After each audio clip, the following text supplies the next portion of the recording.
So the first thing I need to do is to mark my apex on the pattern because it isn't in the same place as the pattern's apex.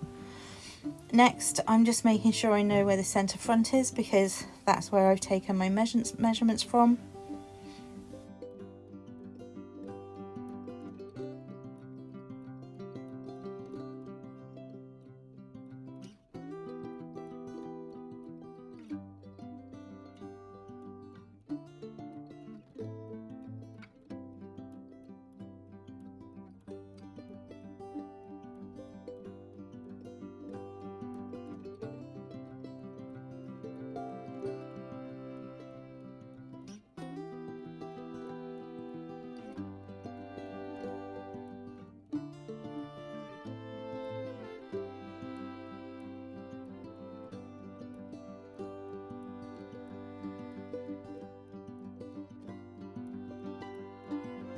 So I knew that I needed an extra 2.5 inches from the edge of the pattern to my centre of my body, and I needed to work out how much that was to the true centre front on the pattern, which turns out for me to be 4 5/8 inches, which does seem like a lot, but I have a large cup size, so it will be a lot.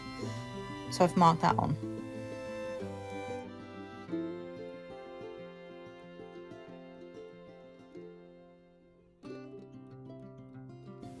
So before I do anything else, I'm now realising that the apex and the dart don't match up to where they should be. So the dart should be pointing to the apex. So what I'm going to do here is I'm moving the dart. Now this isn't normally part of a full bust adjustment, but because the dart does need to be in the right place, I'm just moving it downwards. So I'm literally just going to find out where the apex is against the side of the pattern, and then taking all the dart measurements. Now these are the original dart measurements, I don't want to change them at this stage. If I didn't do this, the bust dart would end up being pointing too high, and because I have a larger bust, it is naturally going to have a lower apex. So it means that the dart needs to be repositioned, but that's just me, it doesn't always have to be done.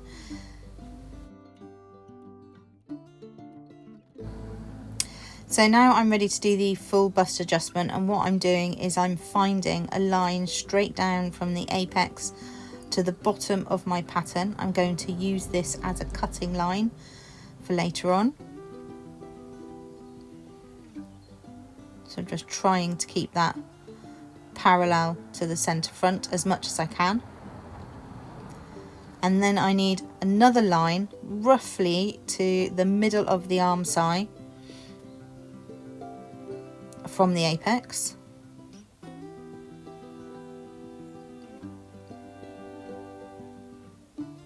And then I am going to cut all along that line and up to the apex.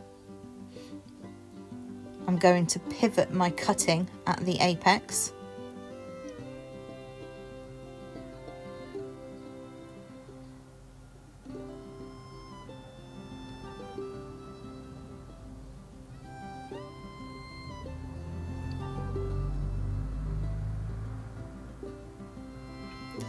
And then I'm going to carry on cutting almost to the top, to the very edge of the arm side, but I'm going to leave a tiny bit of paper to be a hinge.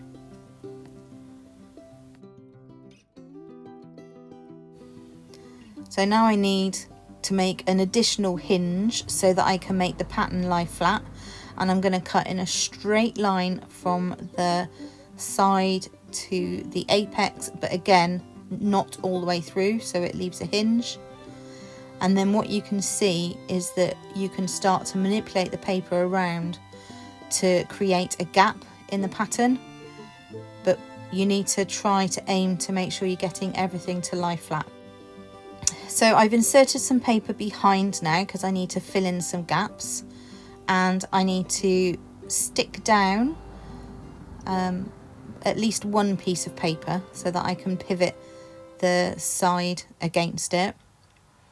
And I'm not too worried about measurements, I'm just making sure there's enough paper on the infill to make up for any gaps that I'm going to leave. And so I'm securing all of that down with Scotch tape so that I can lift it off again afterwards if I need to. I've referred back to my measurements, and I need to add, remember, 4 5/8 inches, which I have no idea what that is in centimetres, but I tend to work in both. So I'm measuring 4 5/8 inches against that side line. So I start off by marking out at the apex where 4 5/8 inches is, and then I go all the way down and mark that line. And then when I've done those markings, I'm going to draw that line in, because this is where I'm going to try and place that second pattern piece. Okay, now this is the bit where you need to be careful. You're not tearing anything, you're equally not allowing anything to kink up. You want to try to make sure it's flat. So I've got my straight edge against that line. So I don't know how well you can see, but the arm side the curve has moved up as well. And I'm just making sure I've got a note on here. It says make sure everything lays flat. So it's created a bigger dart, and the arm size shifted up. I'm turning it to the camera so that you can see I've got a different curve now. So now I need to basically secure everything down. At some point I need to go back and fill in the dart, so I've got paper there, but we're not quite finished yet. There is one more step.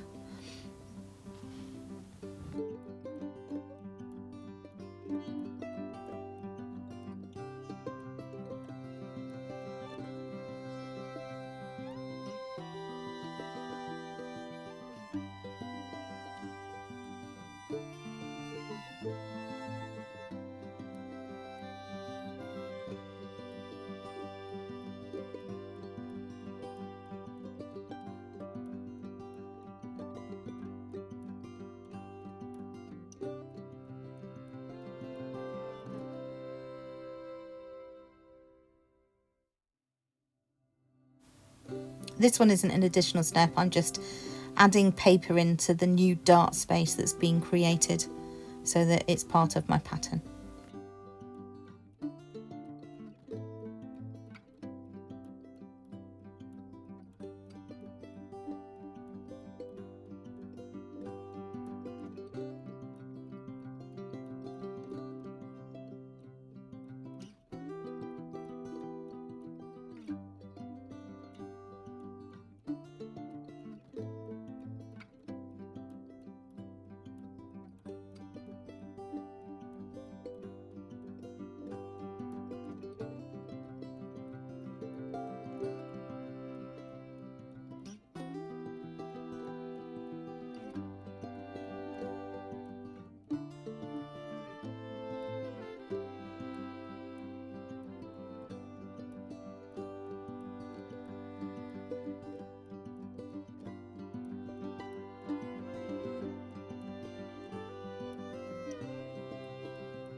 Okay, so I have a new dart now.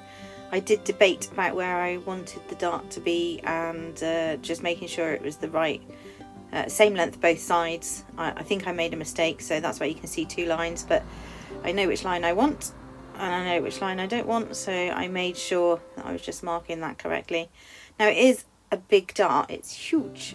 This one is a 6-inch dart, which is far too big, really, practically speaking. And I've also made sure that the dart finishes about 1.5 to 2 inches away from the apex. So you can sew with this, it's absolutely fine, but I just need to fix the last little bit. I've got a difference in the ends there.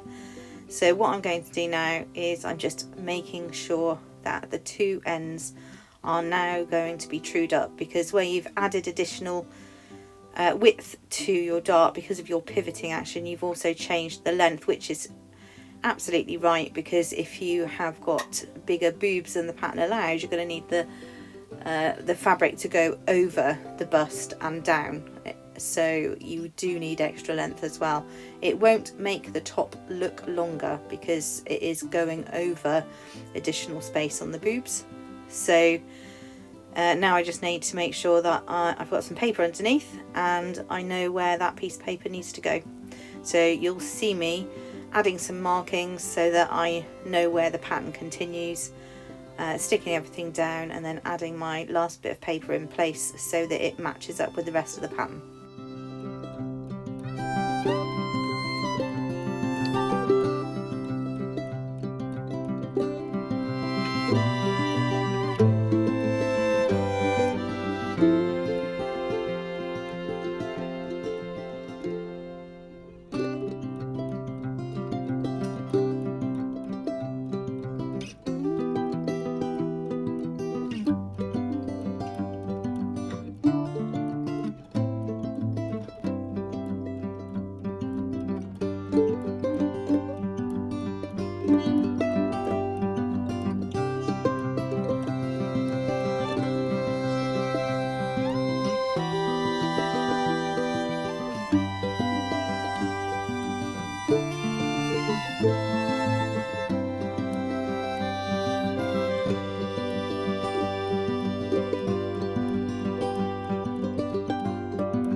So once this step is finished, the full bust adjustment will be complete. Because there isn't a waist dart in this pattern, this will be fitted around the shoulders, fitted around the bust, and then it will hang loosely from the bust down to the hip for a very kind of relaxed fit in that area. If that's the kind of look that you're happy with, then you don't need to do anything else with. I tend to go for something that makes me feel a little less boxy, so I might choose to add a waist dart in it later on, but not right now.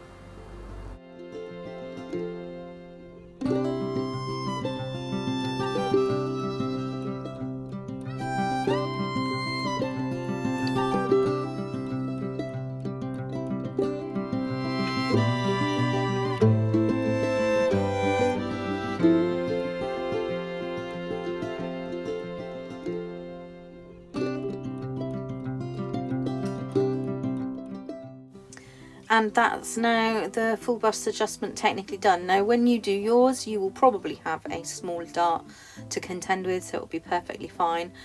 But I will probably go ahead now to either split the big dart into two, so I make two smaller manageable darts, probably both in the bust area, or you can rotate the dart so that you're splitting it between the chest dart, a waist dart and a shoulder dart, or any combination of those, but that's for another video.